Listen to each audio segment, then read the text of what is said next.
Boa tarde. Dando continuidade aos trabalhos, agora dessa segunda mesa,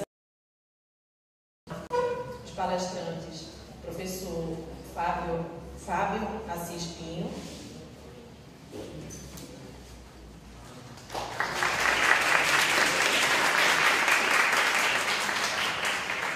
professor Washington Segundo, e a mediadora da mesa, a professora Madalena Almeida.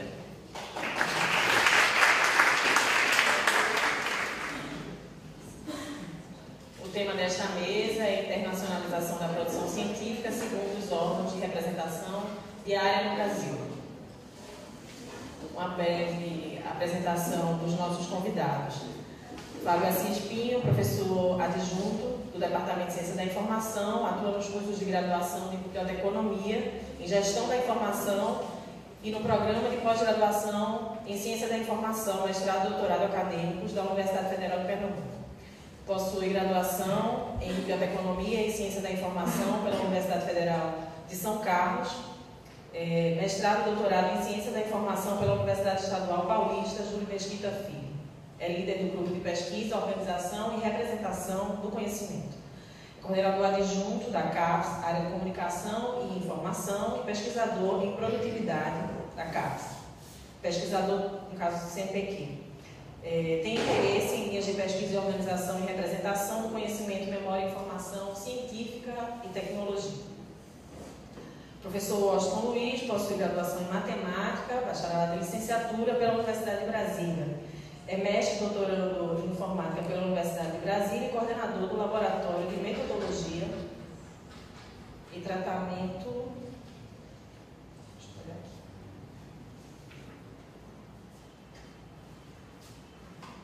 Acho que fechou aqui. Fechou aqui as informações. Tá bom, vou passar a palavra então para a Madalena Almeida, ela vai iniciar a mediação dos trabalhos dessa mesa.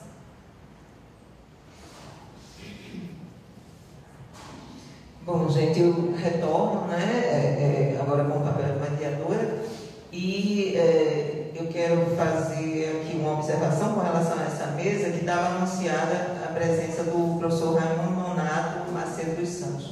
O professor Raimundo sofreu uma perda na família recentemente, e ele achou que pudesse estar conosco, mas apenas ontem à noite ele comunicou que não teria condições. Então, eu quero aqui expressar a nossa solidariedade, a ausência dele, porque de fato foi uma perda bastante significativa, que seria para todos nós.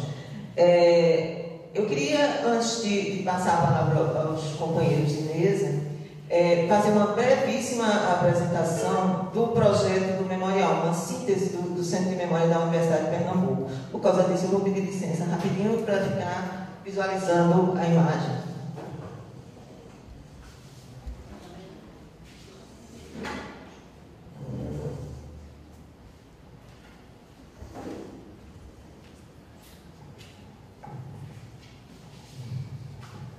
Bom, nós estamos tratando e começando hoje um passo em termos de operacionalização para a realização de um projeto sobre o qual a gente já vem trabalhando desde 2015. Nós, em 2015, constituímos o que a gente chamou Comissão Executiva Memorial UPE, e hoje a gente tem aqui alguns integrantes dessa comissão. Tereza Laranjeiras é uma delas, Maria Ana Monteiro, Mário Gouveia, e não sei se tem mais alguém aqui que faz parte da comissão, não estou visualizando nesse momento. Mas esse grupo foi responsável por uma série de discussões e pela estratégia principal que nós buscamos, que foi o contato e a interação com as instituições que já tinham mais experiência no ramo de criação, de trabalho, de tratamento com a memória, antes de nós, Então nós contatamos, entre outras, a Universidade Federal Rural, o pessoal do Tribunal de Justiça, que Marcília Gama é um exemplo, o Memorial de Justiça de Pernambuco, o Passo do Frevo, o Cais do Sertão. Foram contatos que nós tivemos, entre outros, que nos ajudaram a pensar o projeto do Centro de Memória. Esse aqui é apenas uma síntese, tá certo? Então, eu estou trazendo somente as finalidades e os objetivos para vocês terem uma ideia, por favor. Bom, a gente pensou um centro de memória, pensando memória como um objeto para onde muitas informações são levadas, né? Então a gente está tratando o nosso centro de memória como a partir da ideia de confluência de memórias institucionais por meios físicos e virtual. Eu falo alto, então pode ser que o microfone esteja incomodando, tá, né? Não tem como baixar esse volume, não, então. Tá bom, vou tentar afastar. Bom, então na parte em termos de memória, o conceito base que nós utilizamos, por favor, Tássio, fixar, reconhecer e evocar experiências passadas e atuais, permitindo, inspirada na informática, receber, preservar e restituir dados à comunidade. Pode passar. A ideia de centro, por ser um ponto de conexão e interação, somatório das referências que historicamente fundamentam a instituição. Nesse sentido, em termos de UPE, falar de centro é bem desafiador, porque nós somos uma instituição multicampo, e o fato de sermos uma instituição multicampo, onde cada um dos campos, ou cada uma de suas unidades, tem histórias diferentes e tempos diferentes de existência, é bem desafiador. Então, assim, o nosso trabalho ele não é um trabalho que em 5 anos a gente consiga ver consolidado, é muito mais do que isso. Então, eu espero um dia poder ver o resultado desse trabalho, eu espero conquistar a sensibilização da comunidade acadêmica na UPE, para que a gente possa buscar novos companheiros, novos parceiros de batalha nessa luta pela memória da instituição UPE. Esse é nosso sonho de consumo. Fiquei pensando se eu mantinha ou não essa imagem aí, porque a gente sabe que ela tem uns comprometimentos políticos significativos e necessariamente não será assim, não será nesse local. Não sei se vocês conhecem, mas esse casarão fica localizado lá na praça do Parque Amorim. Quem passa já vê um totemzinho erguido com o nome Memorial UPE. Isso inspirou em nós a vontade de ocupar aquele espaço como centro de memória da UPE. Então é uma ambição, não estou dizendo que será o lugar onde nós estaremos, mas é um desejo. Hein? Pois é. Então aqui a gente tem uma ideia rápida, né? À direita o litoral e à esquerda o sertão. Nessas manchas em azul escuro, a localização da UPE. A gente pode ver que a UPE é uma instituição que está basicamente em todas as regiões do estado de Pernambuco. Pode passar, Tássio. Eu estou indo rápido, vocês desculpem, mas é porque eu quero realmente tentar otimizar o tempo e respeitar o tempo das próximas palestras. Então, nossa pretensão inclui trabalhar, tendo, claro, um cronograma e dentro dos recursos que a gente conseguiu obter, 5 pró-reitorias, 2 conselhos superiores, 2 órgãos de apoio, 14 órgãos suplementares, 11 campi, 15 unidades, sendo 8 multicampi, 3 complexos hospitalares, o Hospital Oswaldo Cruz, Procap e Cisam, o IAUP, o SINDUP, a ASUP, a TUP e DCF são instituições representativas das categorias. Então, toda a documentação produzida por essas instituições interessam a gente contribuir para organizar. Daí a importância de termos uma política de gestão documental que possa ser unificada. E a sugestão que Marília traz aí, claro, baseada em muitas experiências que ela vivenciou e nas teorias que apontam como recomendação, ajudarão a gente a ter uma unidade mínima para um trabalho, considerando a importância de preservar arquivos documentais, muitos, mas também temos a ambição de trabalhar com o depoimento de pessoas. Bom, então o objetivo geral que nós temos é criar um centro de memória da UPE através de espaço memorial que comporte e compartilhe acervo em papel, tridimensional, imagens ou audiovisual e possibilite fruição de informações de modo presencial e por mídia virtual.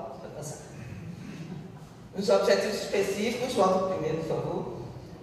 Implantar o centro de memória da UPE com espaço físico e digital. Esse é um ponto que a gente está buscando e queremos ainda nesse mês de agosto garantir pelo menos a criação oficial do memorial. A gente está com a proposta de apresentar e solicitar ao Conselho Universitário, que é o órgão superior máximo da instituição, uma resolução onde o Centro de Memória seja reconhecido institucionalmente, porque ao longo desses 3 anos a gente teve um pouco de dificuldade para fazer algumas realizações, porque uma das barreiras que a gente encontrava era dizer, olha, vocês não existem. De fato, a gente institucionalmente não existe, sendo assim, a gente não tem um reconhecimento de quem faz a instituição funcionar. O segundo objetivo, promover levantamento e diagnóstico do acervo documental da UPE. Nesses 3 anos, deixa no 2 ainda, por favor. Nesses 3 anos, a gente não chegou a fazer levantamento nem diagnóstico, mas Maria Alana Monteiro, que é a nossa professora que trabalha com arquivo e está com a gente no projeto, ela fez um trabalho de sondagem e identificação da documentação. Algumas unidades já foram visitadas dentro dos recursos que a gente tem, basicamente unidades localizadas no Recife e na região metropolitana. Pode passar, Tássio.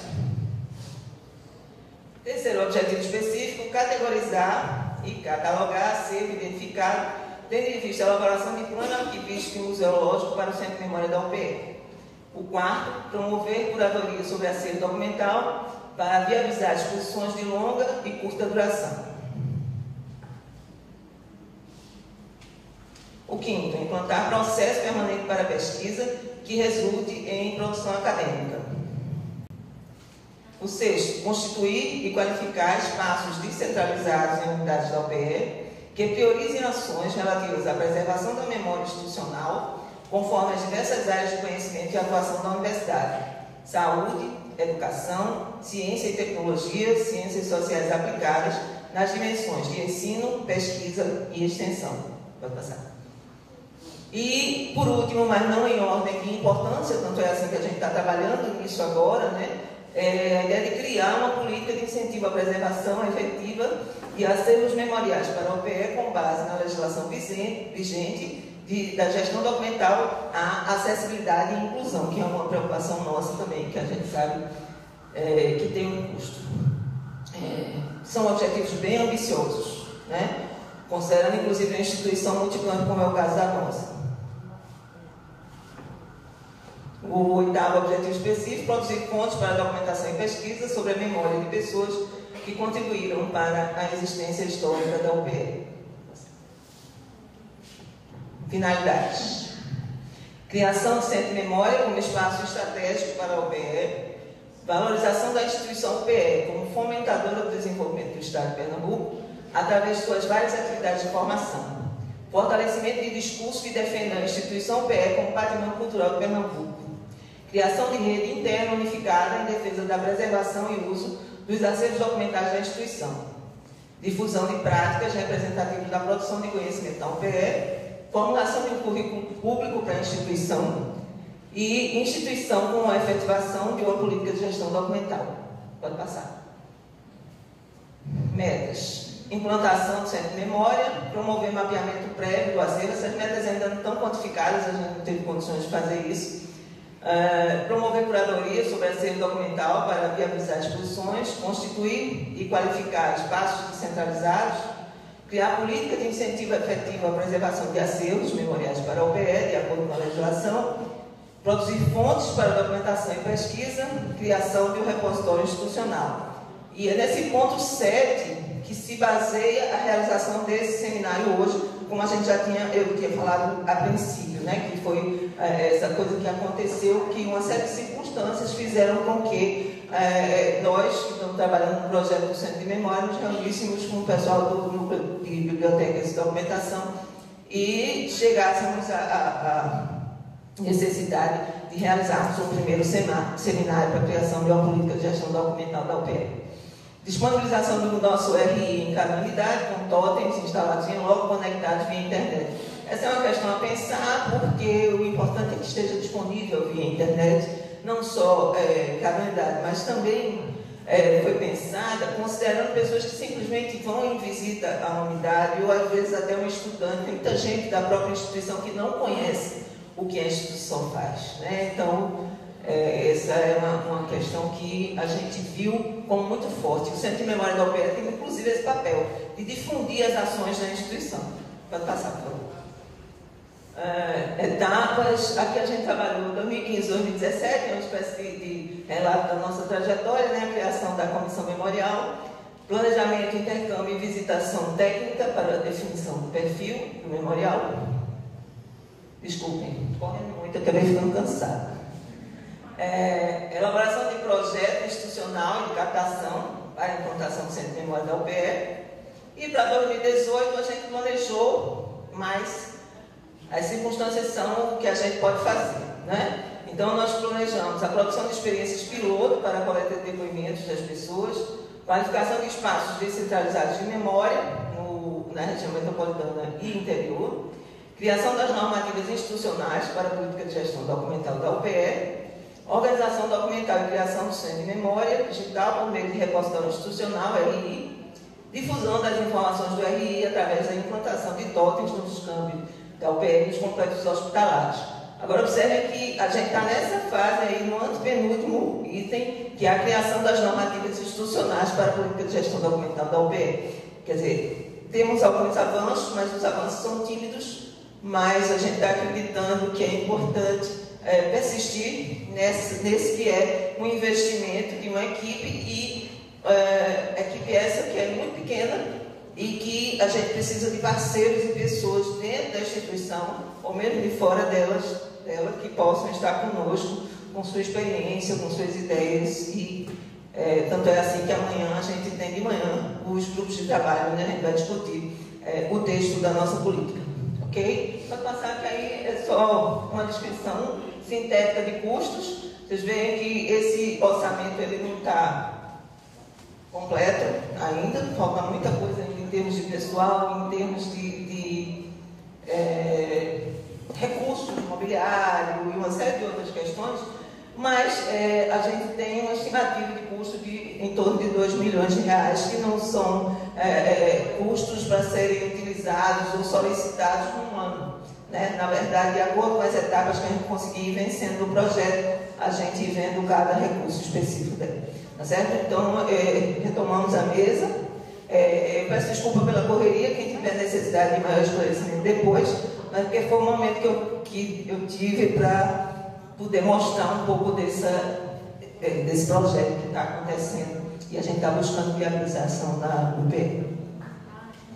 Obrigada.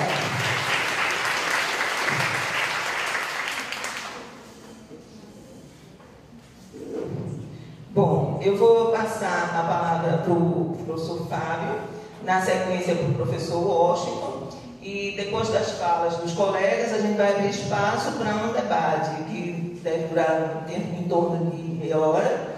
Né? Se vocês puderem otimizar o tempo, eu peço desculpas, mas se a gente puder, não correr, mas otimizar o tempo. Agradecemos. Tá? Fábio, por favor. Boa tarde a todos e a todas.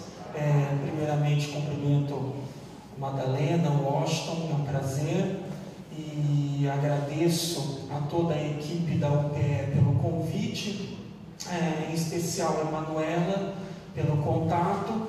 E eu vim aqui, então, trazer um pouco a respeito da CAPES, né? Eu vou pedir licença a vocês, podem ficar à vontade, só para que eu fique em pé, para que a apresentação se torne um pouco mais dinâmica, tá bem? Mas eu acho que podem ficar à vontade. Pode ficar à vontade, Washington. Obrigado. Pode ficar. Tá bem. Muito obrigado, e Madalena. Então, e agradecer a gentileza de todos vocês da UPE pelo convite e esse projeto maravilhoso, né? Atualmente eu estou como coordenadora adjunto da CAPES na área de comunicação e informação. Para quem não sabe, a CAPES, eu vou apresentar um pouquinho. Eu imaginei que eu falaria para um público heterogêneo, né? Se eu falasse apenas para coordenadores de programa de pós-graduação, o foco seria mas como o seminário requer um público heterogêneo, então eu preparei uma apresentação também com algumas menções mais gerais. Então, para aqueles que já conhecem, eu peço desculpas de antemão, mas tem aqueles que ainda não conhecem, seria bom a gente pegar esse fio condutor e nivelar todo mundo, tá bem? Bom, a CAPES, aí eu vou fazer então essa ponte, né? Porque um seminário de gestão, né, de política, um seminário para uma política de gestão documental, né, e uma mesa a respeito da internacionalização da produção científica. O que é internacionalização da produção científica, né? Então estamos falando de uma universidade estadual, a UPE, correto? O que tem mais evidente nessa instituição? A formação de recursos humanos de alta capacitação, né? Então a UPE forma muitos profissionais em nível de graduação, né? E em nível de pós-graduação estricto sensu, né? O que é a CAPES? A CAPES é uma agência de fomento, uma agência com dinheiro público e que investe na formação de recursos humanos, tá bem? E aí é interessante que no senso comum é bem assim, interessante. Às vezes algumas pessoas assim: você tem bolsa da CAPES? Vocês devem ter acompanhado aí nos noticiários, né? O corte de verbas, né? Vai ocasionar corte de bolsas, né? Então quando a gente meio que fala em CAPES, a gente fala em bolsa, né? Então vamos ver por que isso também, bem interessante. Não vou me ater muito nisso. Nosso atual presidente é o professor Abílio, um sociólogo. A CAPES foi criada na década de 50, está vinculada ao Ministério da Educação, né? Cuja missão é construção da pós-graduação brasileira, né? Então a UPE também possui cursos de pós-graduação estricto sensu, mestrados e doutorados acadêmicos, mestrados e possivelmente doutorados profissionais, né? Além disso, a formação de professores da educação básica, né? Então, mais ou menos, a linha de ação da CAPES é avaliar os programas de pós-graduação, avaliar a pós-graduação brasileira, tá? Ela investe na pós-graduação brasileira e, consequentemente, ela tem que avaliar essa qualidade. A qualidade dessa pós-graduação está intimamente ligada à sua internacionalização, né? Obrigado. Nós estamos ligados, nós coordenadores adjuntos de área, estamos ligados à diretoria de avaliação, né? Então o nome já é bem sugestivo, né? Cuja diretora é a professora Sônia, da Universidade de Brasília, né? E entre as competências da diretoria de avaliação, praticamente é planejar, orientar e coordenar o sistema de avaliação da pós-graduação. Quem já foi aluno de pós-graduação, de mestrado, de doutorado, quem é docente que atua em programas, que está credenciado em programas de pós-graduação estricto sensu, bibliotecários que atuam em bibliotecas de universidades, estão acostumados com o impacto da avaliação da pós-graduação. Não é incomum o coordenador do programa de pós-graduação chegar na biblioteca para solicitar dados a respeito do acervo, a respeito da estrutura física da biblioteca, né? Então, se estamos falando na criação de um centro de memória para a UPE, não nos pode ser estranho aquele orçamento que a colega Madalena nos mostrou, né? É importante sim, e isso é avaliado pela CAPES. Se a instituição, se a universidade está cumprindo com a sua parte, que é a oferta de uma boa estrutura física, cadeira, salas, ar-condicionado, iluminação, esse projetor, tudo é verificado, esse computador com acesso à internet. Quantos livros daquela área de medicina, de enfermagem, né? Quais os títulos, que bases de dados, a universidade assina, se ela aderiu ao portal de periódicos da CAPES, se os alunos da pós-graduação daquela instituição conseguem acessar os periódicos ali daquela instituição, se eles têm um laboratório para isso, tudo isso deve ser informado à CAPES. A instituição, o PE, deve informar. Então, quando a gente parte do princípio de um centro de memória, ele tem vários objetivos, como a Madalena demonstrou aqui para nós, né? E numa instituição como a UPE, a gente não pode deixar de lado a pós-graduação. E a pós-graduação, ela produz o quê? Teses e dissertações. Ela produz artigos científicos.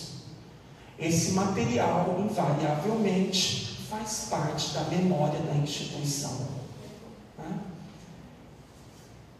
Que tipo de patente é registrada pela UPE?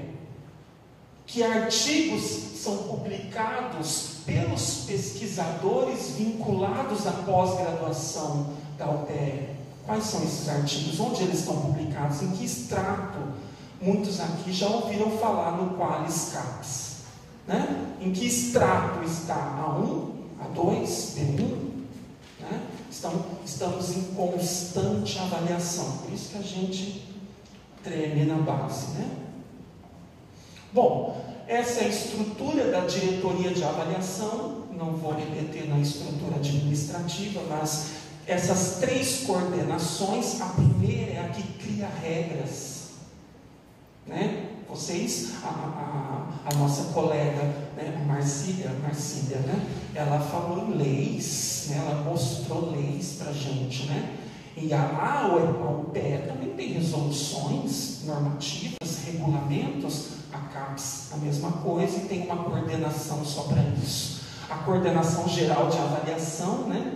Essa aqui é essa coordenação que estrutura a avaliação da pós-graduação brasileira. E daqui a pouco eu vou falar na tão temida plataforma Sucupira, tá?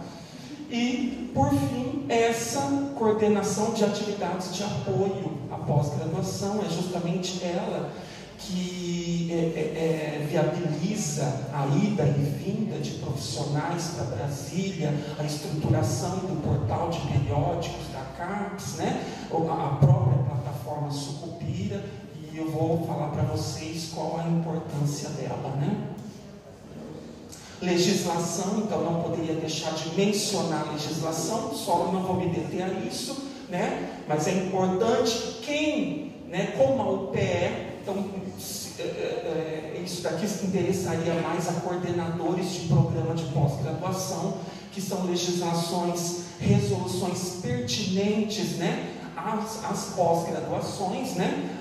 Categorias, né? Vocês já acho que ouviram falar, esse professor ele é permanente, esse é colaborador, a Alana é visitante. Então, essa resolução é que dá essa estruturação para nós. A segunda é a tão temida avaliação quadrienal, né? Vocês também, se não sabem, mais cedo ou mais tarde, deverão saber que agora nós temos mestrados e doutorados profissionais, é uma nova categoria, né? Não os mestrados, os doutorados são sim uma novidade na CAPES que está sendo discutido, né? Que tipo de produção, né? Será que esses mestrados, esses doutorados também produzem teses, também produzem dissertações, né? Vão produzir isso, né? Como produto? Os APCNs, né? Quem é coordenador de pós-graduação sabe que é esse APCN. Na UPE, quando eu quero criar um mestrado, quando eu quero criar um doutorado, eu vou direto para o APCN, é um formulário que se preenche, extenso, um projeto para aquele curso, para a criação do curso de mestrado, de doutorado na instituição. E além disso, existem formas associativas, né? Às vezes não é incomum você falar assim, olha, eu estou fazendo um mestrado em filosofia, estou fazendo um doutorado em enfermagem entre a UPE e a UFAM, Universidade Federal do Amazonas. Então aqui nós temos uma resolução para isso, tá? Além disso, as portarias do Ministério da Educação, toda essa legislação está disponível na internet. Vocês podem acessar isso caso tenham interesse, ou algum coordenador, ou algum bibliotecário, arquivista que queira, está disponível na internet. Tá bom? Bom, além disso, agora uma grande novidade é que na ACAPES nós estamos divididos em colégios, 3 grandes colégios, né? Eu faço parte do Colégio de Humanidades, tá? Onde a nossa área, eu digo nossa, porque eu sou das Ciências Sociais Aplicadas, especificamente da Ciência da Informação, eu faço parte do Colégio de Humanidades, tá? Então, hoje a CAPES, ela se divide, quando ela quer se reunir para aprovar programas de pós-graduação, para avaliar programas de pós-graduação, ela se reúne em colégios, tá? São 3 grandes colégios que abrangem 49 áreas de avaliação, tá bem? Como é que eu faço? Então, quando eu crio um programa de pós-graduação numa universidade como a UPE, por exemplo, eu entro para o Sistema Nacional de Pós-Graduação, tá? Para entrar para o Sistema Nacional de Pós-Graduação, o primeiro passo é criar um curso preenchendo, por exemplo, a PCN, que é a proposta de cursos novos, né? Como eu permaneço no Sistema Nacional de Pós-Graduação? Sendo avaliado, né? Então, por isso que os professores, a eles são exigidas produções, né? Olha, você tem que publicar, né? Daí aquela frase do físico, agora me falhou a memória, publique ou pereça, né? Mas aos professores lhes é exigido isso, tá? Publicação de suas pesquisas, né? As orientações de iniciação científica, de mestrado e doutorado, né? Por fim. E você permanece sendo bem avaliado. Você permanece no Sistema Nacional de Pós-Graduação sendo bem avaliado. Vocês já ouviram falar, aquele programa é nota 3, aquele programa é nota 4, o programa de medicina da UPE é nota X, tá? Então essas notas revelam alguma coisa.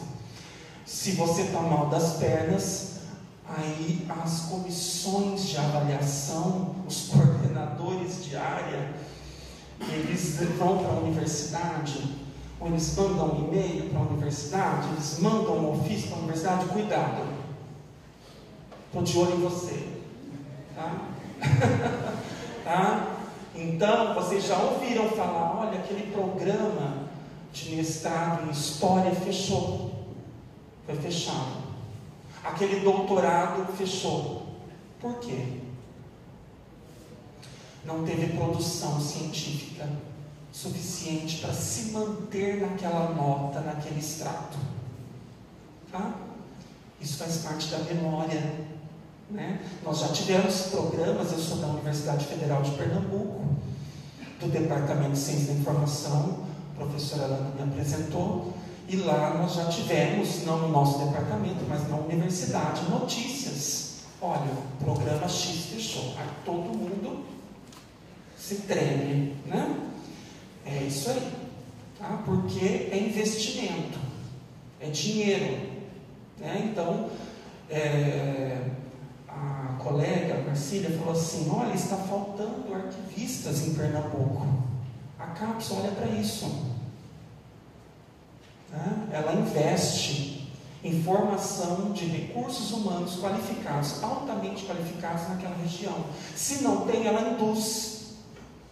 Tem medicina no Amazonas? Tem ciências da religião em Cuiabá? Não tem? Vou induzir. Indução.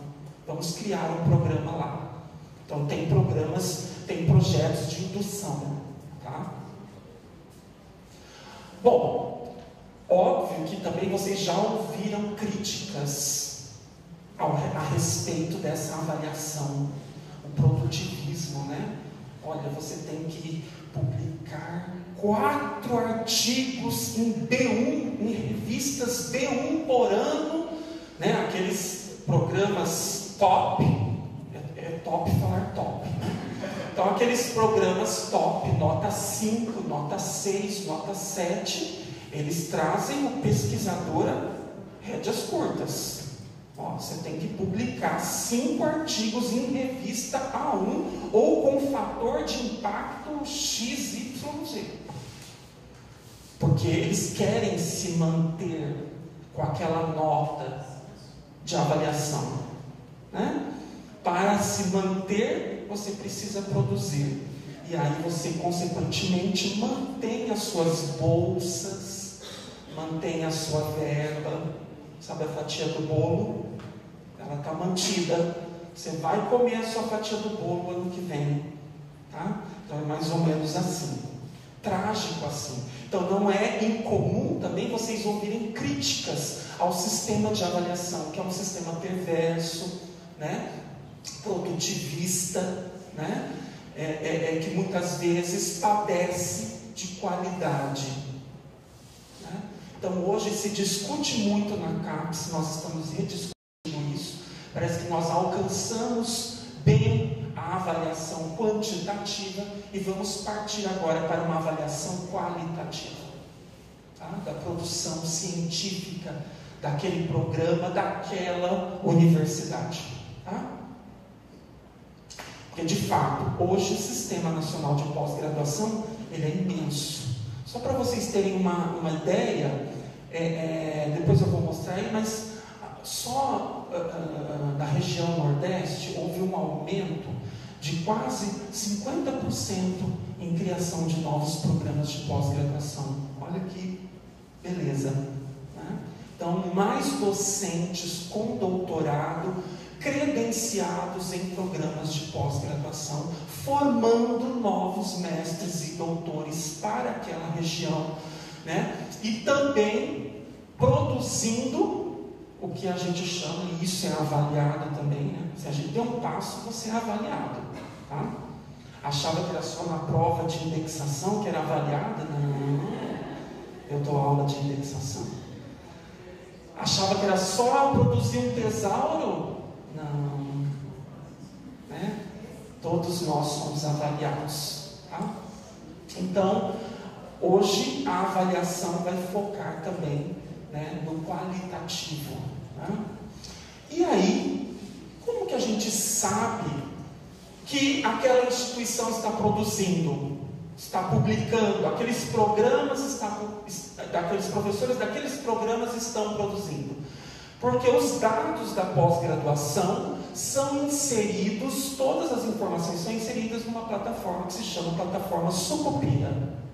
Antes era chamada de Coleta CAPES, hoje plataforma Sucupira, né?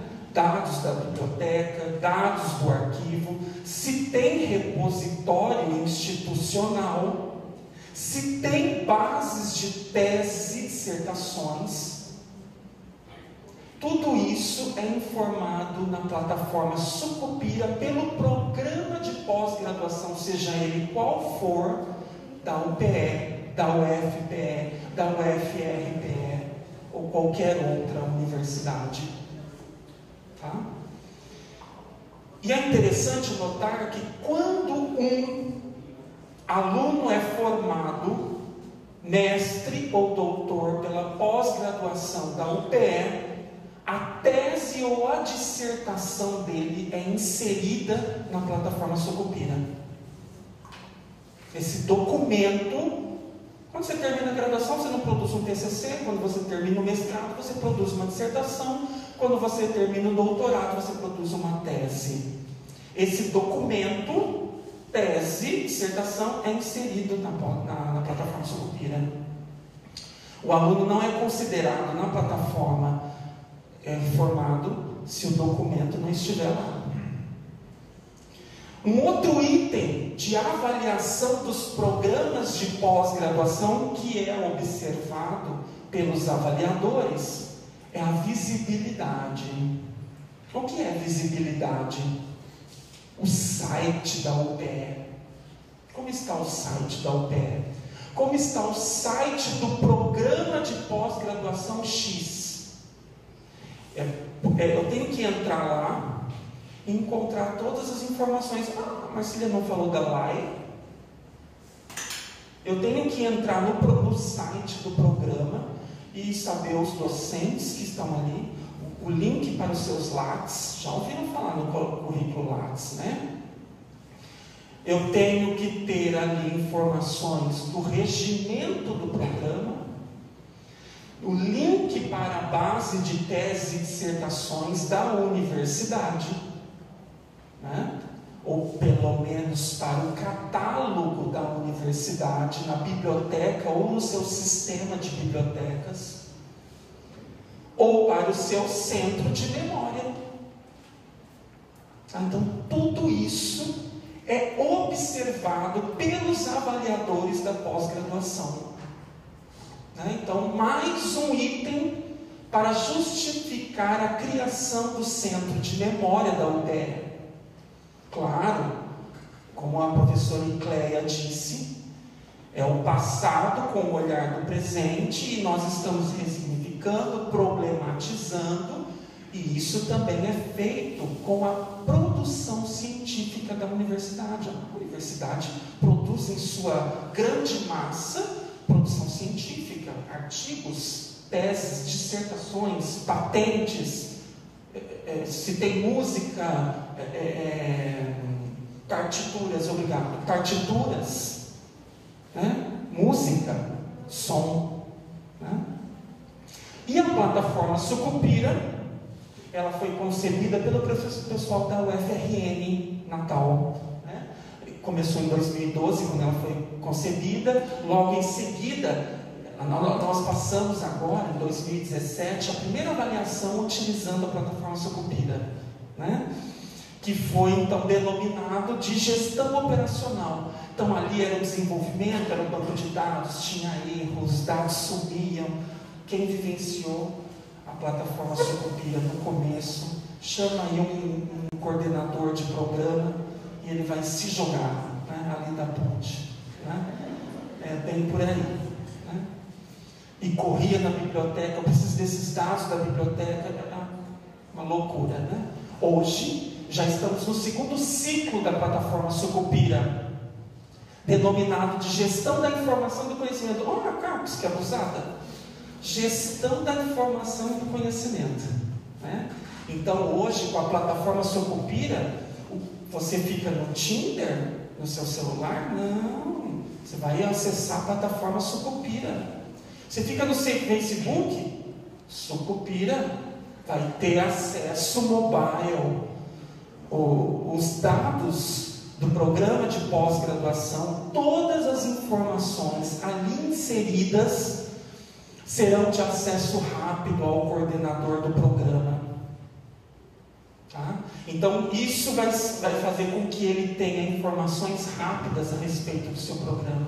E caso ele tenha algum problema, nesse meio tempo ele consegue salvar o seu programa, no sentido, olha, a nota vai cair, a nota vai, né? Tem como ele reverter isso, né? Então aqui nós estamos falando de integrações, vai ter painéis de indicadores, ferramentas de análise, análise semântica. Olha, a plataforma Sucupira vai criar nuvens de tags. Tá? Tá? Então, olha só, né, a possibilidade que essas ferramentas, né, então a Madalena estava falando da criação, então estamos falando de itens físicos e softwares. O prédio, o desejo dela pelo prédio e os softwares que permitem também esse centro de memória. Ela colocou lá a base de dados, tantos reais, né?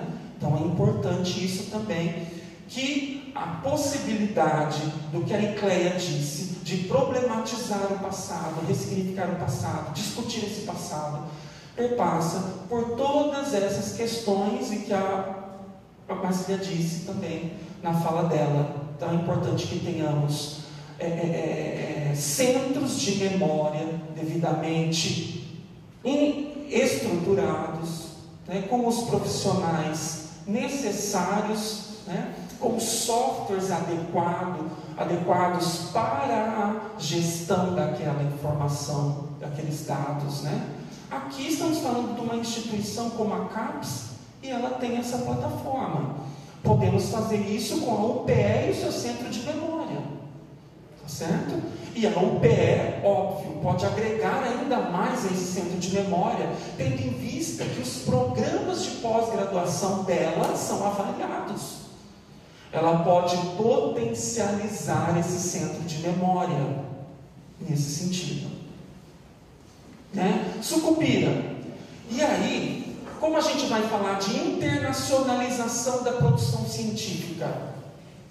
Né? Hoje, a integração entre essas bases de dados, como por exemplo, essa futura base de dados do centro de memória da UPE, se integrar a outras plataformas.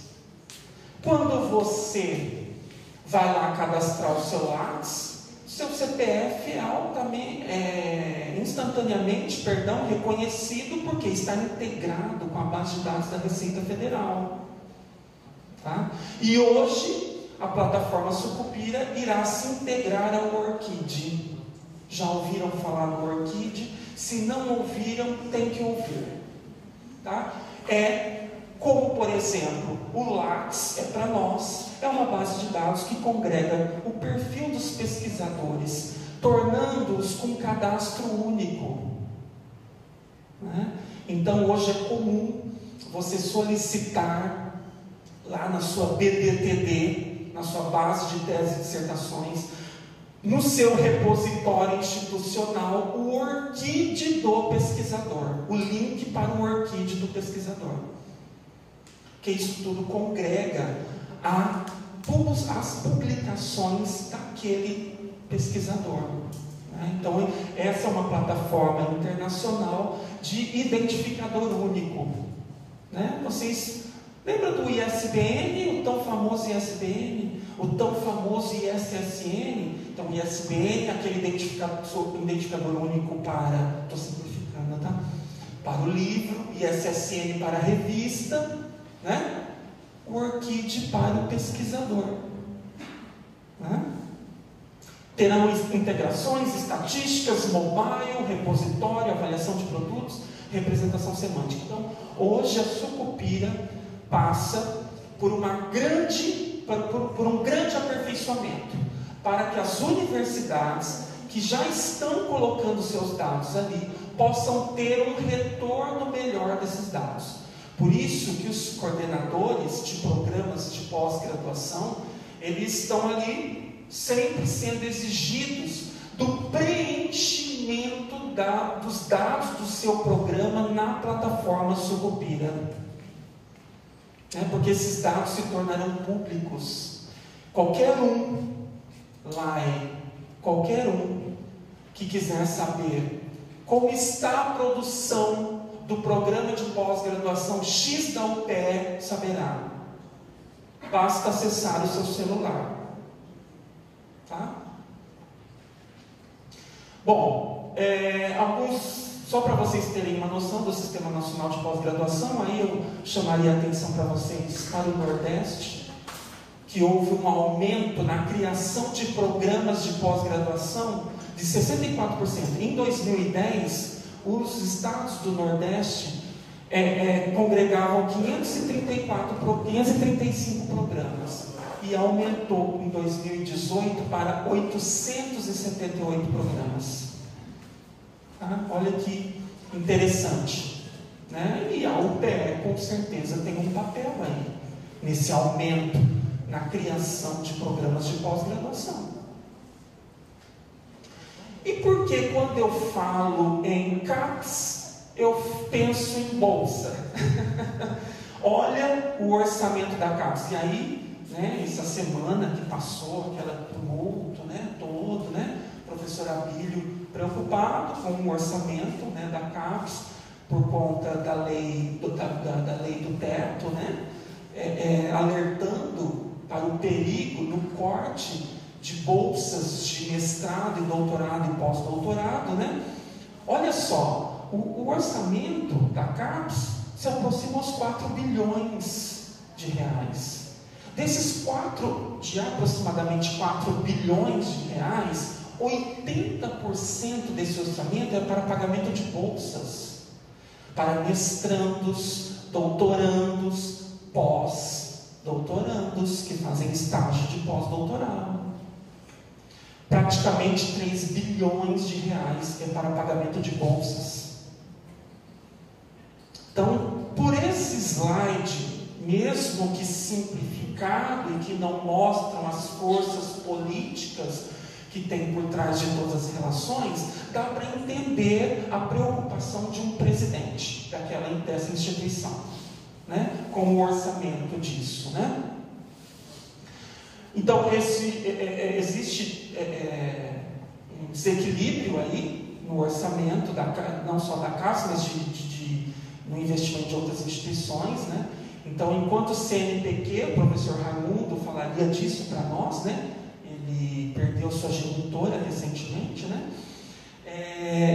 O CNPq parece que, na nossa interpretação, está mais preocupado, né? Está mais voltado para investir no pesquisador, né? A FINEP, por exemplo, investir em infraestrutura. Então, né, se eu estou querendo aquela casa, então eu devo estar de olho nos editais da FINEP, tá? Porque a FINEP, ela investe em infraestrutura. Se eu preciso de equipamentos, né? Cadê o slide da Madalena? Vamos lá para o slide do orçamento. Naquele slide eu consigo, olha, isso é FINEP. Preciso ficar de olho no FINEP. Isso aqui eu preciso ficar de olho nos editais da CAPES. Esse eu preciso ficar de olho nos editais do CNPq.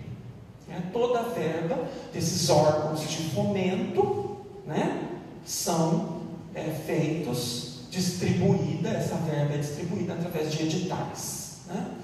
Só gostaria aqui, como eu estou com alunos, né, dizendo que a CAPES ela é sempre preocupada com o portal de periódicos. Em qualquer momento de crise econômica no país, a primeira coisa que dizem, vamos cortar, o portal de periódicos da CAPES será encerrado.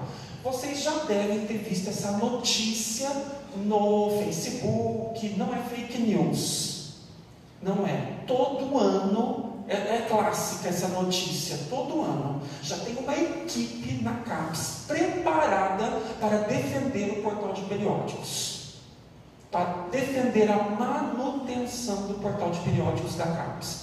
E o acesso a que todos os estudantes, por exemplo, da UPE tenham a ele.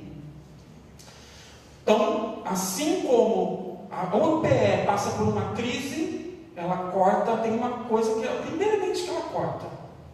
Vamos mandar a Lana embora. A primeira coisa, quando a UPE entra em crise, é isso que ela fala. Quando o Brasil entra em crise, a primeira coisa que se fala é vamos cortar o portal de periódicos, tá?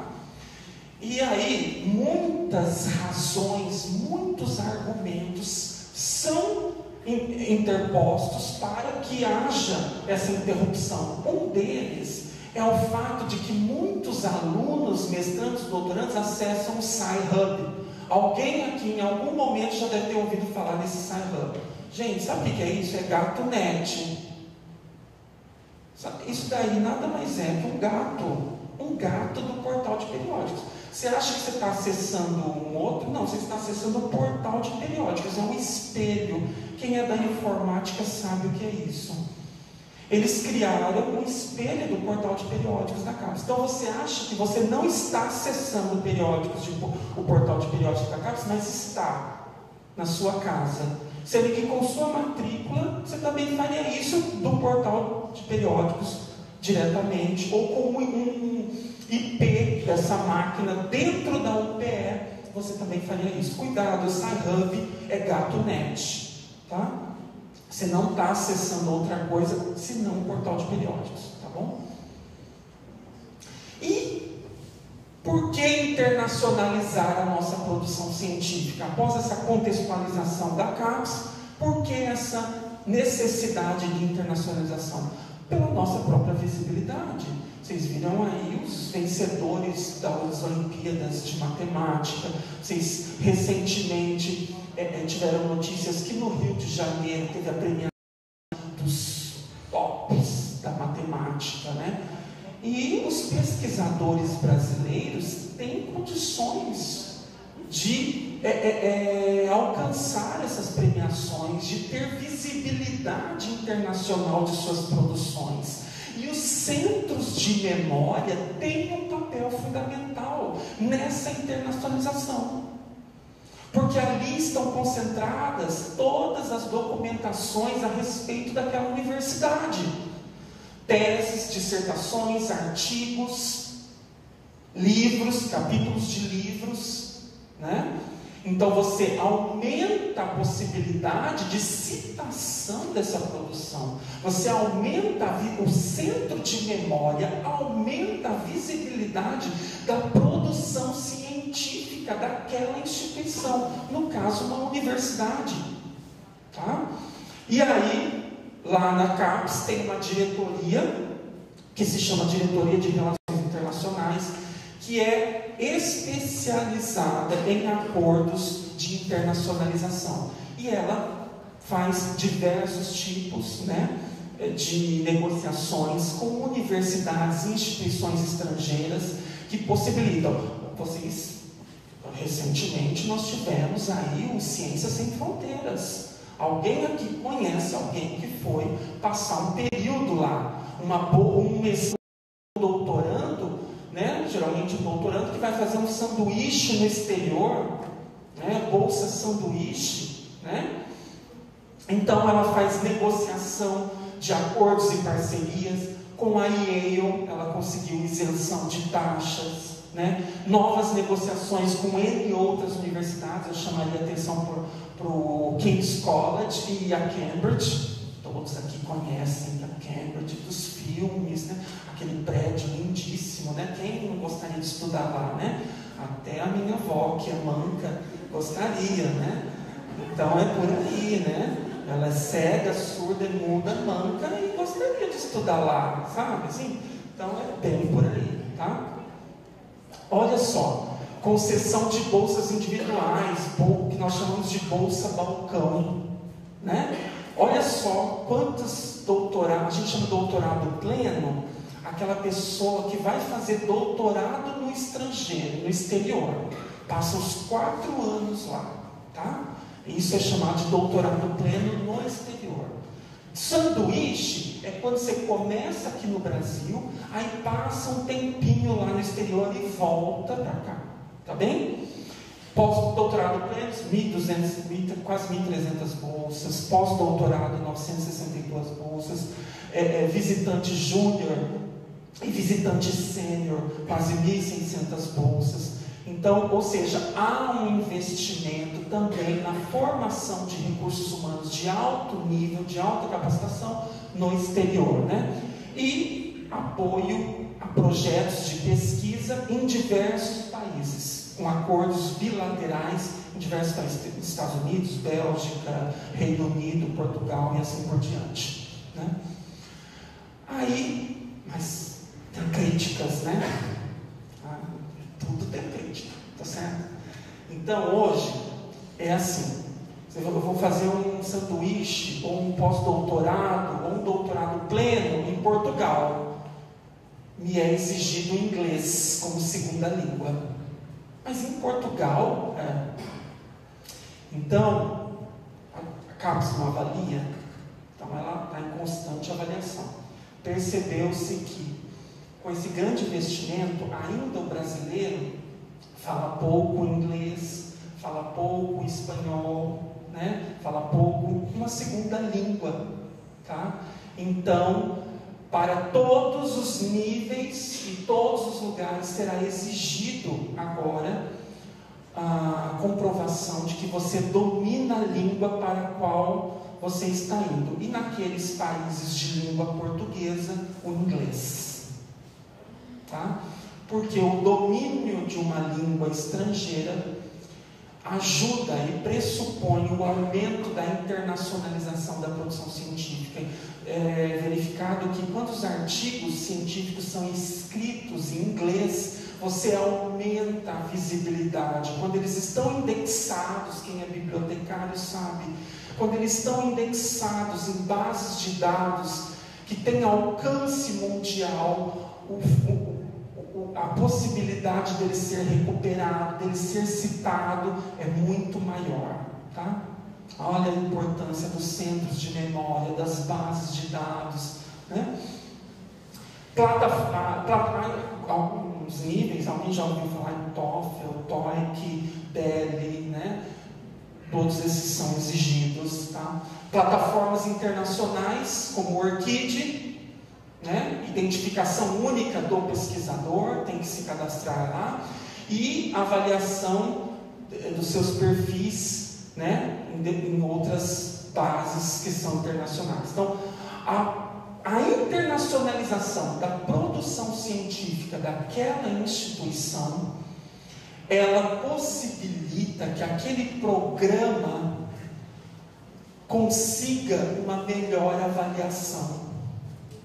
E não basta eu apenas publicar um artigo em inglês numa revista que tem um fator de impacto altíssimo.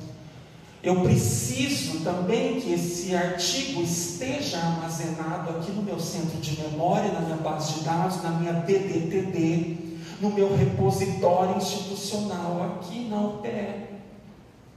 Tá? Então, tudo isso possibilita esse acesso, né? Também tem vários outros programas, né? Como, por exemplo, o programa Doutorado Sanduíche no Exterior, é um edital também, que a CAPES ela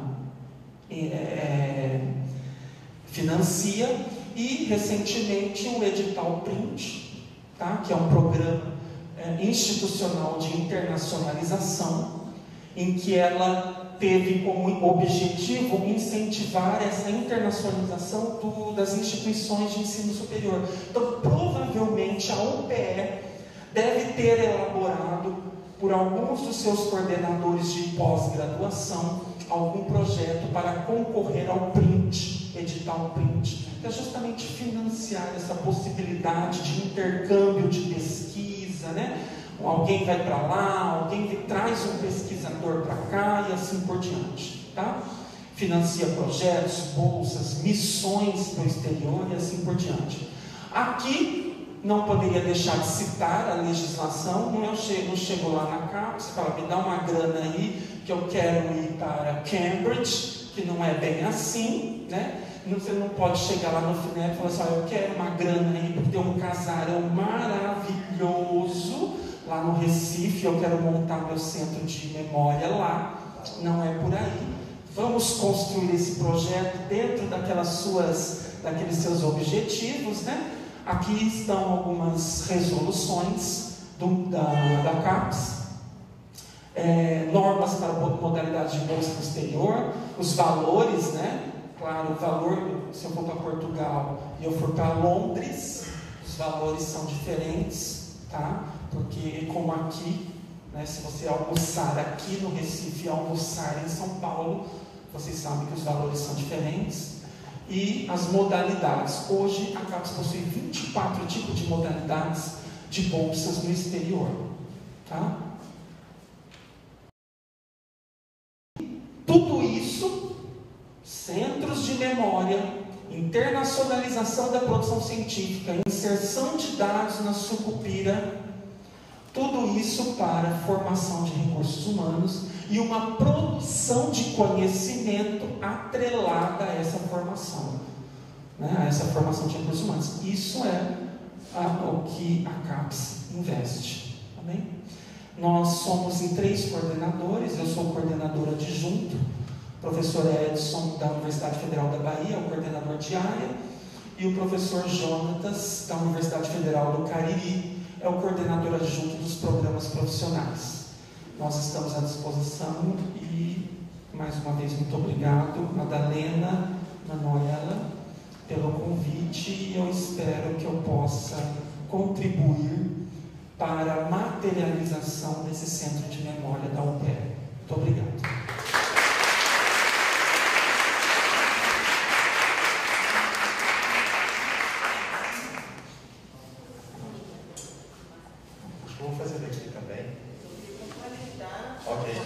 Ok, claro. Só porque a informação ficou incompleta, o professor Washington é possui-graduação em matemática, bacharel e licenciado pela Universidade de Brasília, mestre e doutorando em informática pela Universidade de Brasília e coordenador do Laboratório de Metodologias de Tratamento e Disseminação da Informação, OLAB, no Instituto Brasileiro de Informação em Ciência e Tecnologia, IBIT, MCTIC. Então, professor Washington, com a palavra. Obrigado. Queria agradecer de fato o convite. Boa noite a todos e todas. E obrigado, Madalena. Obrigado, Emanuel, pelo convite. O professor Fábio adiantou um bocado o que eu ia falar. Eu vou ser bastante breve, mas de fato é verdade. A CAPES paga as pessoas para ir para fora e eu tive a oportunidade de receber uma bolsa também para ir para o King's College. E pouco tempo, foram 4 meses só, mas foi uma experiência incrível e sem a bolsa na CAPES seria impossível fazer isso. Enfim, vamos lá então. Está em PDF, acho que tem como colocar na nova apresentação, será? Tá? Não, então pode voltar então uma slide. Próximo aqui. Então, o que eu vou falar é sobre o OASIS e a BDTD. Então, o OASIS é o Portal Brasileiro de Publicações Científicas em Acesso Aberto e a BDTD é a Biblioteca Digital Brasileira de Teses e Dissertações. A primeira pergunta que surge é a seguinte: poxa, mas como o professor Fábio falou, a CAPES já não armazena essas teses lá na plataforma Sucupira, por que tem a BDTD? Né? A questão é, os focos, o foco da plataforma Sucupira e o foco da BDTD são diferentes. A plataforma Sucupira tem a base de banco de tese da CAPES, né? da intrínseca à plataforma Sucupira, porém, o foco desse sistema é a avaliação, não é dar acesso ao texto completo, que é o foco da BDTD. A natureza dos documentos que são armazenados também nos dois sistemas é diferente. No caso do portal de bibliotecas da CAPES, o que se armazena é o documento da defesa. Então, a pessoa defendeu, já deposita lá o documento da defesa, a tese ou a dissertação. E o que está na BDTD é o que vai para a biblioteca, que já sofreu revisão, já sofreu as alterações propostas pelos revisores e que, de fato, atesta, é um documento que atesta que a pessoa, além de ter passado pela defesa, ela foi, de fato, aprovada. Porque o que conta para a CAPES é se houve a defesa ou não. Mas o que conta para a titulação é se, de fato, a pessoa foi aprovada. Ela pode ir para a defesa, mas pode ser reprovada. Né? Ou não fazer as correções sugeridas e também não receber o título. Bom, então essa é uma diferença. Eu vou falar em detalhe agora o que cada um desses portais faz e o que eles acarretam para a rede que eles compõem. Então, só alguns números, né? A gente tem várias redes dentro do Brasil, né? Em termos de base de dados é um pouco simples, mas se falar o termo, né? Seriam repositórios digitais, né? E dentro de repositórios digitais você tem várias tipologias. A primeira delas é o repositório institucional. Repositório institucional é um encurtamento de um termo maior, que era repositório institucional da produção científica. E aí o que acontece? Em geral as pessoas fazem uma certa confusão, pensando que repositório institucional é para colocar qualquer tipo de documento lá. Você pode colocar, de fato, mas aí não seria denominado repositório institucional, seria repositório digital, que contém os documentos da produção científica, mais outros documentos, como documentos administrativos e o que mais vocês pensam que pode ser colocado lá. Mas aqui, no repositório institucional, o que a gente conta como documento válido são os artigos, os livros, capítulos de livro, teses, dissertações, relatórios científicos, tem mais algum outro que eu estou esquecendo, mas enfim, são esses, patentes, tá? Tudo que você coloca no seu Lattes como produção pode ser colocado aqui, mais ou menos esse o fio. Então, no Brasil hoje, que fazem parte da rede do Oasis, o Oasis é um portal que agrega uma série de bases, também isso vai ficar mais claro adiante. Em termos de repositórios, a gente tem 85 repositórios e esses repositórios agregam aproximadamente 500 mil documentos. Tá? A gente pode verificar que existe uma predominância, essas bolinhas aí expressam o tamanho de cada um desses repositórios, e quando elas estão bastante escuras, é porque tem uma sobreposição, tem vários repositórios no mesmo local. Vocês veem que no sul, sudeste e centro-oeste existe uma predominância, mas também tem uma forte produção no litoral do nordeste, né? Então a gente precisa mover isso também para dentro do sertão. E também no norte é bastante esparso. A gente precisa também popular mais o norte aí com essas bases de dados, com esses repositórios. A gente tem estratégias para isso e vou falar um pouco mais também sobre isso. A segunda grande fonte do Oasis, e aqui também da BDTD, são as bases locais de teses e dissertações. Então hoje a gente tem 110 bibliotecas locais de teses e dissertações, e elas agregam também aí aproximadamente 500 mil documentos. Tá? Esse é mais ou menos um mapa desse tipo de documento. E além disso, a gente tem um outro tipo de base que é coletada por Oasis, que é agregada no Oasis, que são as revistas eletrônicas de acesso aberto. O pessoal já deve falar do CE, ou JS, são as revistas que são construídas com esse sistema. Eu adiantei um pouco, esqueci de falar um detalhe, o porquê que a gente tem esses sistemas. Porque existe uma coisa chamada acesso aberto, que é você dá acesso à produção científica que é produzida com dinheiro público. O que acontece? Existem grandes editores internacionais como a Elsevier, ProQuest e outras, Springfellow, que detêm 70% do mercado editorial do mundo. Então, o que elas fazem? Elas são de renome, já tem muita tradição, e as pessoas querem publicar nas revistas que elas editam, né? Os pesquisadores. Ao mesmo tempo, você ser avaliador de uma revista dessa também é algo importante. E aí ela tem uma certa fidelização em que todo o fazer acadêmico, todo o ciclo da produção científica é custeado pelo governo, majoritariamente no Brasil isso acontece, mas o produto disso fica a cargo dessas editoras. Elas detêm esse artigo, porque quando você vai publicar numa revista como a Nature e outras do tipo, você faz um tema de sessão dizendo que aquele artigo vai ficar com a revista. E ela dá acesso àquele artigo se ela achar conveniente.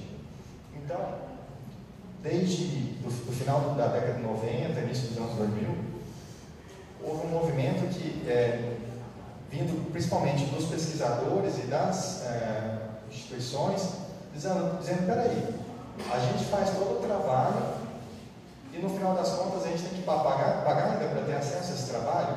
Eu pesquiso, você me financia, os laboratórios que eu utilizo também não fazem parte dessa empresa, e no final das contas a empresa tem esse recurso. Então isso começou a ser questionado, e esse movimento de acesso aberto foi crescendo. O IPICT na ocasião também entrou de cabeça nisso, e já tem mais de 15 anos já que a gente está nessa, que foi mais ou menos 2005, 2006, quase 15 anos, né? Bom, enfim, 13 anos, não assim. Enfim, a gente está nisso, e o ponto de convergência de todas essas estratégias de promoção do acesso aberto é o portal Oasis BR. A BDTD foi uma outra iniciativa também, que naquela época, então, em 2002, que foi quando ela foi criada, o movimento de acesso aberto ainda era muito recente, não tinha pegado ainda. Então, o que se pensou foi o seguinte: olha, as teses e dissertações ficam lá nas estantes, né? Já existe esse movimento de arquivos abertos, que a gente tem que disponibilizar as coisas na internet. Então, vamos criar uma base só das teses e dissertações, que naquele momento foram digitalizadas, e outras já começaram a ser digitais também. E, enfim, esses dois sistemas começaram a caminhar juntos. Pode passar para a próxima. Bom, isso só está mostrando tudo junto. A gente tem, então, por volta de 990 bases diferentes que são coletadas, né? Isso agrega mais de 1,5 milhão de itens, né? E 430 instituições fazem parte dessa rede.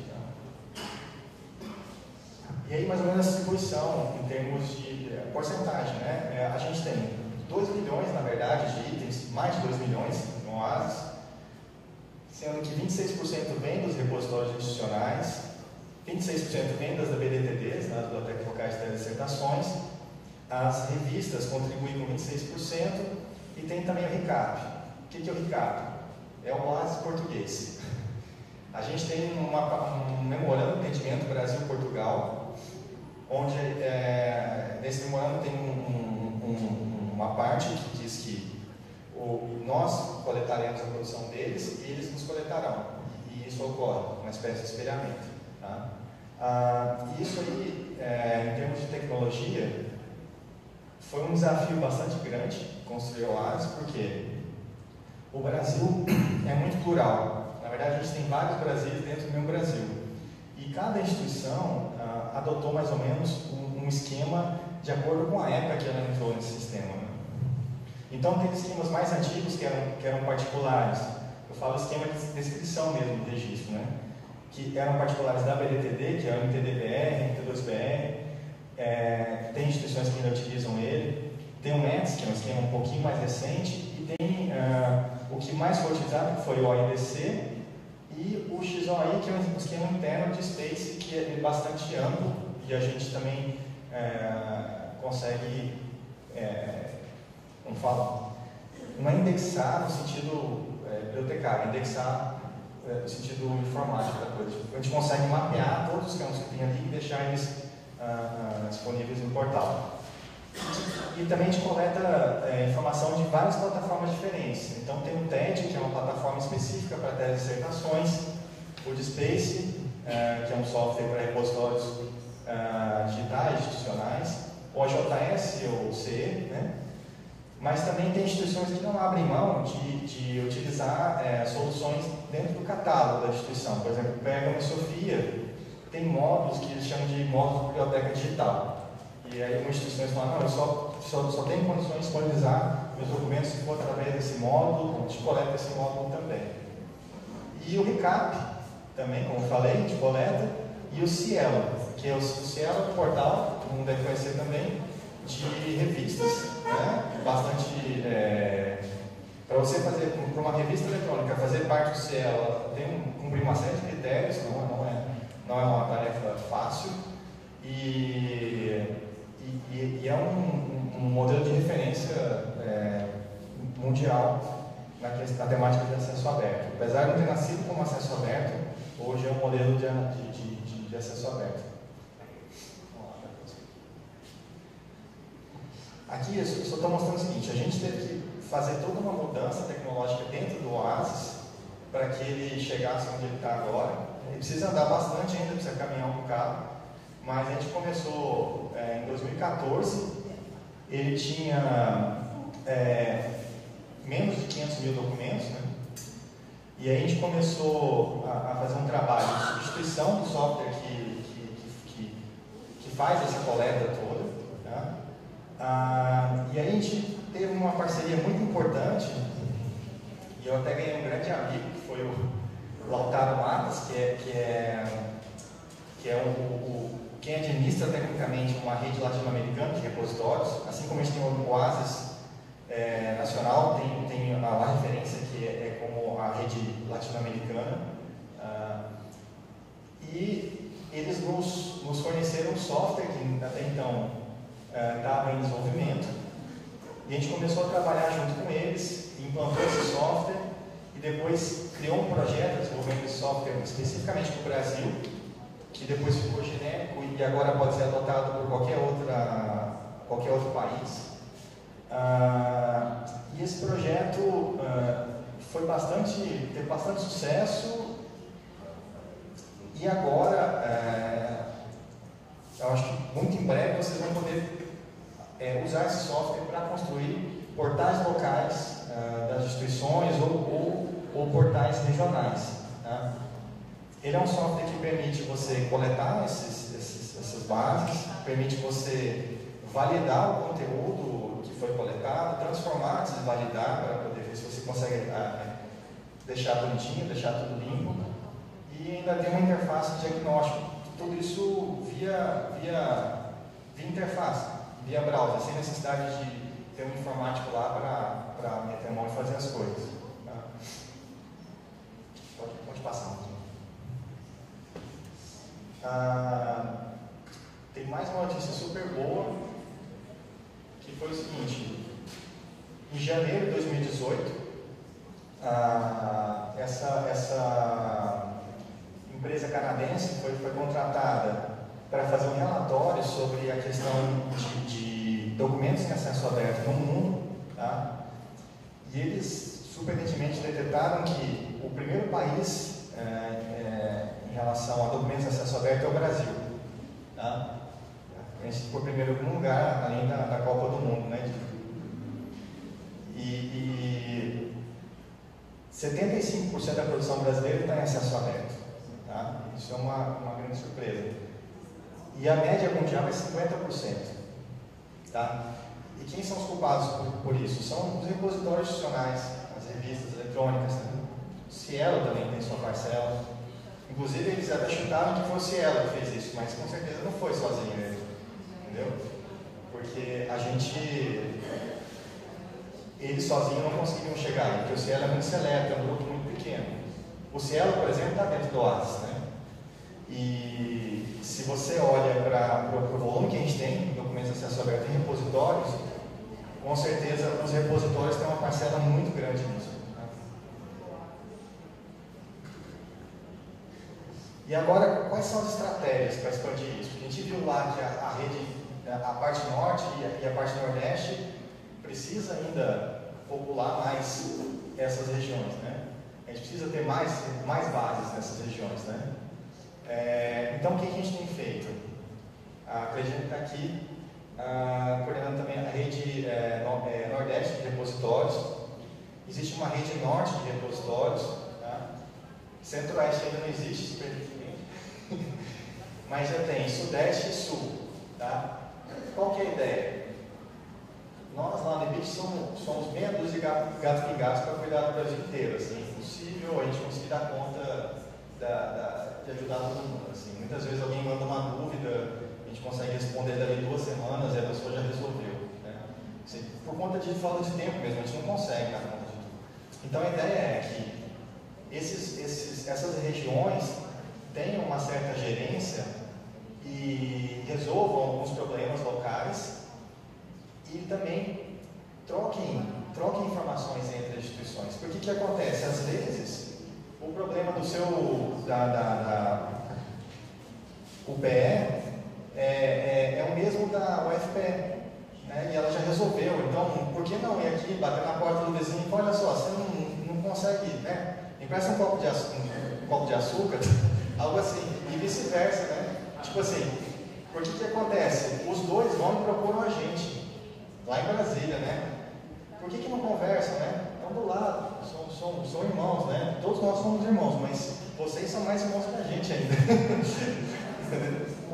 Exato, moram no mesmo condomínio e tal, estão na mesma situação. Então, vamos trocar mais informações. Então, tem uma wiki, né, também, que foi criada pela rede aqui no Nordeste, que é justamente isso, para que o pessoal de tecnologia também estava com aquelas dúvidas, né, qual que é a capacidade, o que você vai precisar, tudo isso eles já enfrentaram também. Então é legal trocar essa informação e colocar o pessoal técnico para conversar com o pessoal técnico aqui, trocar figurinhas também. Qual que é a dificuldade? O que vocês enfrentaram? Quais são os principais problemas que vocês veem nisso e tudo mais? Porque esse pessoal que está na linha de frente é que mais entende do negócio mesmo.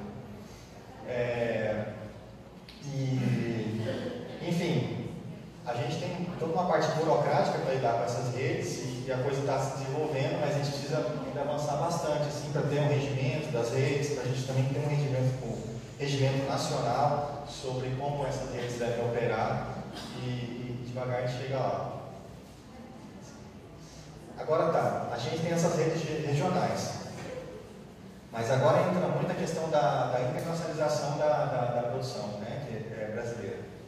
Então a gente tem, como comecei a falar no começo, a rede La Referência, primeiro, né, que é uma rede composta por 9 países, o Brasil é um deles, é o membro mais significativo da rede em termos de produção, em termos de tamanho e tudo mais, por conta do tamanho, de fato, do Brasil. E essa rede está ganhando cada vez mais uma projeção no cenário nacional. Por quê?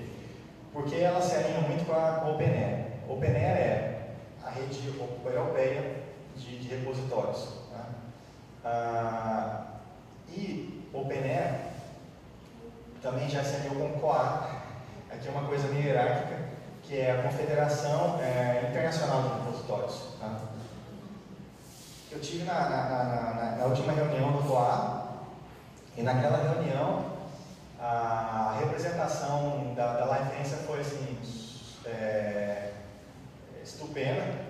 Tanto é que a gente teve uma votação lá para ver quem seriam os membros do comitê executivo, que é o diretor do COA, e da direção do COA, e a Bianca, que é a minha coordenadora geral, ela foi eleita com a maior parte dos votos, com o primeiro lugar. Tinham 8 vagas, ela foi eleita para a primeira vaga, representando a América Latina, representando a La Referência. A gente é meio La Referência. Enfim, o que a gente tem agora é uma representação muito forte se unindo à La Referência no mundo todo, mas uma coisa que pega bastante para a gente, que a gente é questionado frequentemente, é os padrões que nós seguimos na hora de criar nossos repositórios, porque como a gente cresceu muito rápido nessa questão de repositórios e foi um negócio meio desordenado, chegou um momento em que a gente não tinha mais padrão. Hoje a gente está fazendo um trabalho muito árduo, que é ir em cada repositório, olha, vocês têm esses problemas, vocês têm que corrigir, sei lá, onde está escrito artigo de revista, tem que colocar só artigo. Existem diretrizes que devem ser seguidas para que os nossos sistemas aqui consigam conversar com os sistemas de fora, senão a coisa não funciona. E vocês agora criando o repositório é o momento correto de fazer isso, porque vocês fazem certo desde o começo, não precisam corrigir lá na frente algo que pode trazer uma série de problemas. Então, tá. E por que isso é importante? Também em nível nacional. Porque, por exemplo, se você quiser integrar a plataforma Lattes com a BDTD, por exemplo, que é o sonho que a gente tem trabalhado, você precisa ter um conjunto mínimo, por exemplo, o identificador Lattes do pesquisador. Né? A gente já tem isso dentro da BDTD, só que a BDTD tem um volume muito pequeno de registros que tem o Lattes associado ao pesquisador.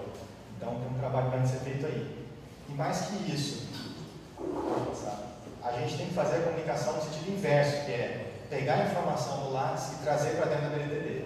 Só que se a BDTD não tiver os campos necessários para absorver essa informação, nada pode ser feito. Então, tem que trabalhar e tem trabalhado muito nisso. Tá. E aí vem mais ou menos um mapa de interoperabilidade internacional.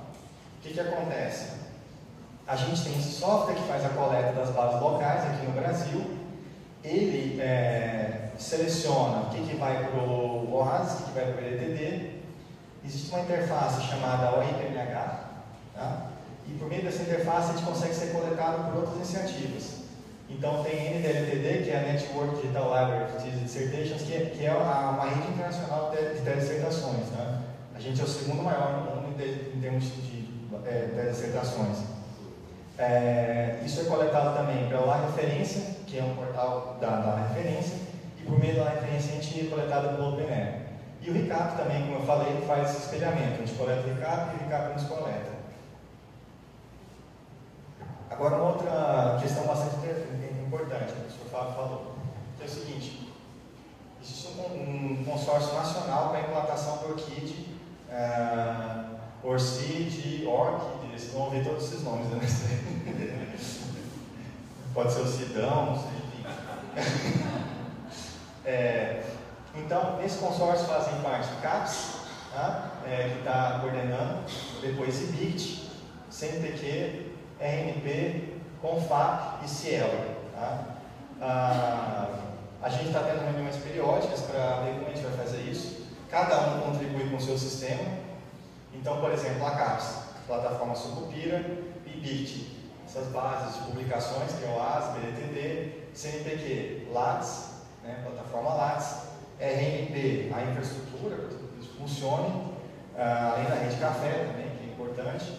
CONFAP é o sistema das FAPs, né, de financiamento. A CAPES e o CNPq tem dois sistemas, na verdade. Tem a questão do financiamento e tem a questão da avaliação, da produção científica, né, e a questão do LATS. E o CIEL entra também com a questão da produção científica. Aí, só falando um pouquinho mais do ORCID, o que ele é? Ele não é só um identificador do pesquisador, né? A Bianca, minha operadora, até falou o seguinte: o ORCID é como se fosse o passaporte, né? E o LATS, de LATS que a gente temos é como se fosse o RG.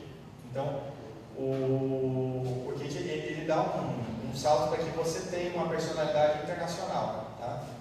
O LATS é só nacional. Mas ele é mais que isso. Ele é um sistema que permite integrações. Tá? Ele permite que você crie sistemas. Ele é uma ferramenta que te ajuda a criar sistemas do tipo CRIS. Não sei se eu vou falar sobre o CRIS. Que é Current Research Information Systems. Que é sistemas de informação, pesquisa corrente. Mas a grosso modo um sistema que engloba todos os sistemas do fazer científico. Que é você ter, e a CAPES está investindo muito nisso também, que é você ter um sistema em que você tem informação, por exemplo, dos laboratórios que existem no Brasil inteiro, em termos da pesquisa, da produção científica, do quanto você investiu em cada área do conhecimento.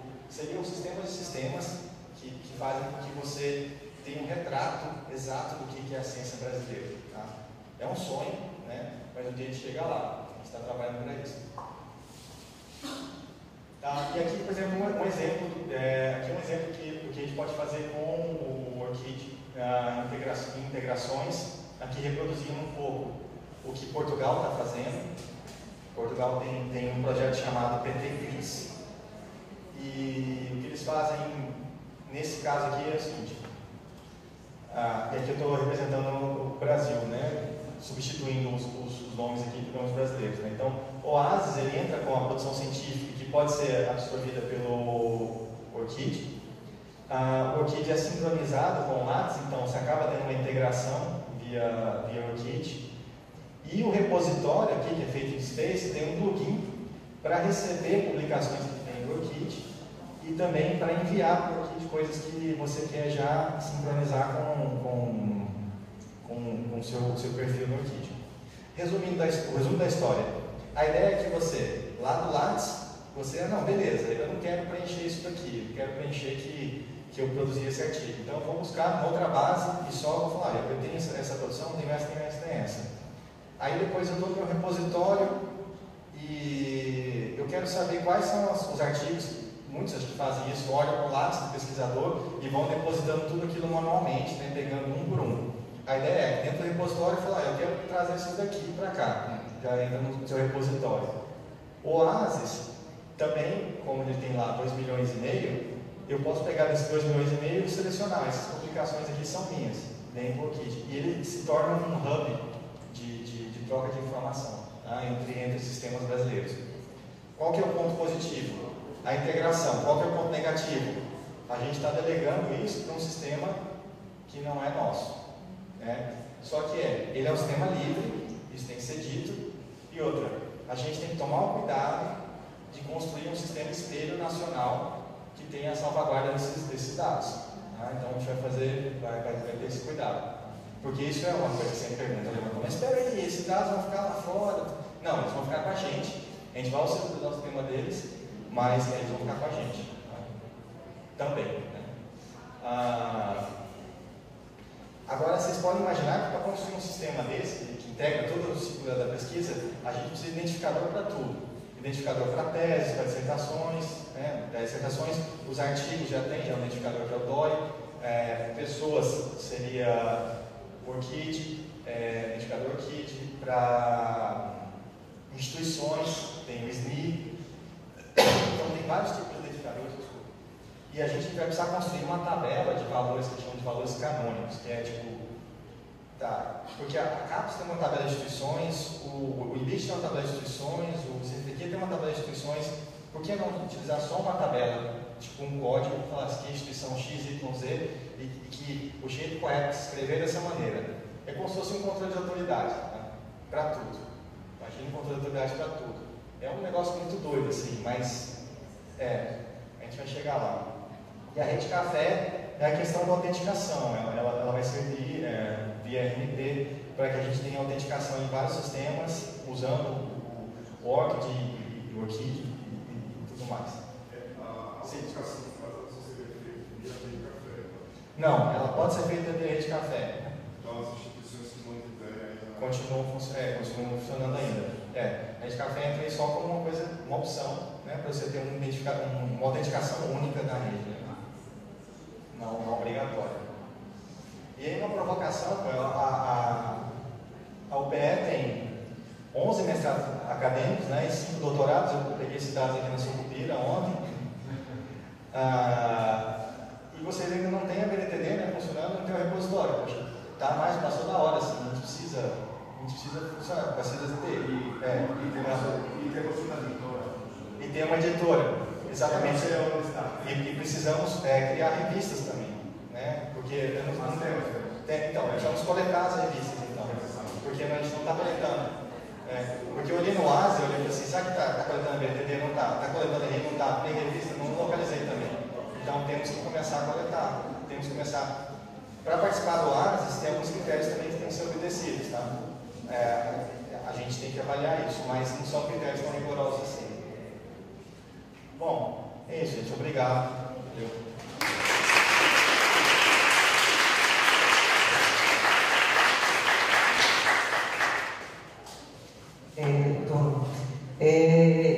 Eu fico muito satisfeita da gente ter um dia como hoje, né? Ter conseguido viabilizar a oportunidade, né, de compartilhar as experiências que a gente vivenciou nesse dia. Especificamente em relação à mesa 2, eu agradeço aos meus caríssimos companheiros de mesa, professor Fábio, professor Washington, pela experiência. Professor Washington um pouco menos, porque eu levei um puxão de orelha. Eu me senti agora no final, com os 11 mestrados assim, já passou da hora. Da brincadeira. Eu acho que é legítima a recomendação e acho que é importante que nós estejamos atentos a isso, né? Porque a UPE é uma instituição que faz muito, mas em termos de divulgar aquilo que faz, nós estamos ainda quase engatinhando.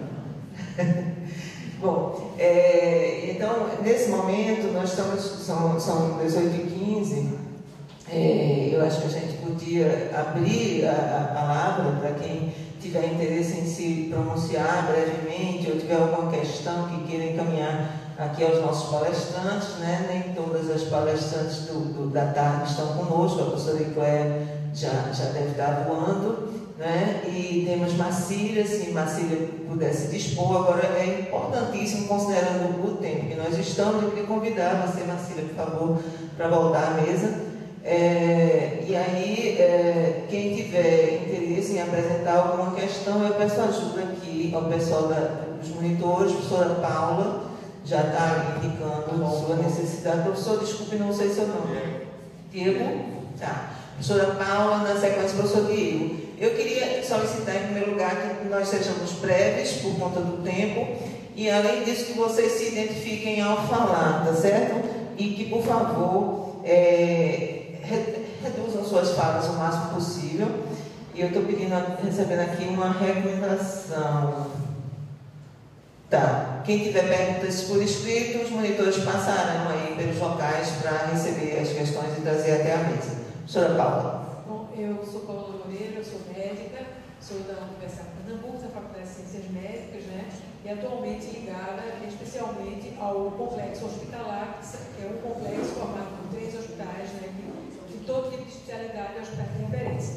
E a minha grande preocupação diante de tudo que foi mostrado é exatamente, né, quais as ações que vocês poderiam sugerir para nós para incentivar a pesquisa dos hospitais, porque nós temos essa situação nos 3 hospitais, que são médicos que não são preceptores, mas que são doutores e que estão efetivamente fazendo pesquisa, gerando muito conhecimento científico para o SUS, né, para as pesquisas para o SUS, etc. E nós temos, dentro da própria universidade, muita dificuldade, inclusive, em ter recursos para esse não docente, entende? Esse não docente, que eu digo não docente mesmo, aquele que não é nem vinculado à pós-graduação, mas que é um grande pesquisador.